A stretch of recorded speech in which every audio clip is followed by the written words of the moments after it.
ধেয়ে আসছে কালবৈশাখী ঝড়, নদীবন্দরে সতর্কতা জারি করল আবহাওয়া অধিদপ্তর। জানাবে বিষয়ে বিস্তারিত খবর। সারা দেশের উপর দিয়ে বইছে তাপপ্রবাহ। এই অবস্থার মধ্যে সিলেট, কিশোরগঞ্জ ও ব্রাহ্মণবাড়ী অঞ্চলের উপর দিয়ে ঝড় বয়ে যাওয়ার পূর্বাভাস দিয়েছে আবহাওয়া অধিদপ্তর।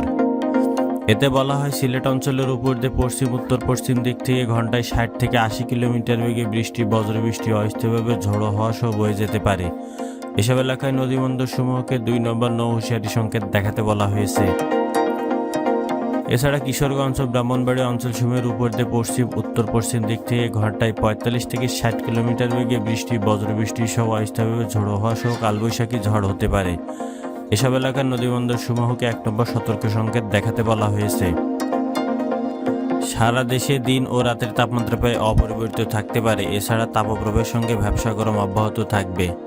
বুধবার 1 মে এমন পূর্বাভাস দিয়েছে আবহাওয়া অফিস। আবহাওয়াবিদ মোহাম্মদ ওমর ফারুক জানিয়েছে, লঘুচাপের বর্ধিত অংশ পশ্চিমবঙ্গ থেকে বাংলাদেশের দক্ষিণ পশ্চিমাঞ্চলে উত্তর পশ্চিম বঙ্গোপসাগরে বিস্তৃত রয়েছে। বৃহস্পতিবার 2 মে সকাল পর্যন্ত চট্টগ্রাম, সিলেট বিভাগের 2-1 জায়গায় অস্থায়ী দমকা বা ঝোড়ো হওয়া সহ বৃষ্টি বা বজ্রবৃষ্টি বা কালবৈশাখী ঝড় হতে পারে। সেই সঙ্গে কোথাও কোথাও বিক্ষিপ্তভাবে শিলাবৃষ্টি হতে পারে। এছাড়া দেশের অন্যত্র অস্থায়ী আংশিক আকাশ মেঘলা সহ আবহাওয়া প্রধানত শুষ্ক থাকতে পারে।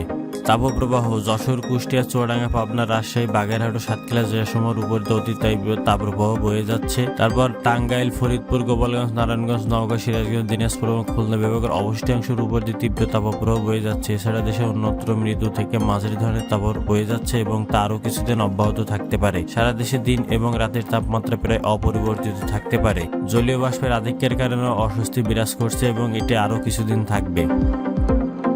শুক্রবার সকাল থেকে শনিবার 4 মে সকাল পর্যন্ত চট্টগ্রাম ও সিলেট বিভাগের কিছু কিছু জায়গা এবং বরিশাল বিভাগের 2-1 জায়গায় অস্থায়ী দমকা বা ঝোড়ো হওয়া বৃষ্টি বা বজ্রবৃষ্টি বা কালবৈশাখী ঝড় হতে পারে। কোথাও কোথাও বিদ্যুৎ শিলাবৃষ্টি হতে পারে। এছাড়া দেশের অন্যত্র অস্থায়ী আংশিক আকাশ মেঘলা সহ আবহাওয়া প্রধানত শুষ্ক থাকতে পারে। প্রিয় দর্শক, ঝড় কোথায় হবে, তাপপ্রবাহের খবর ইত্যাদি সকল ধরনের খবর জানতে চ্যানেলটি সাবস্ক্রাইব করে আমাদের সাথেই থাকুন। আল্লাহ হাফেজ।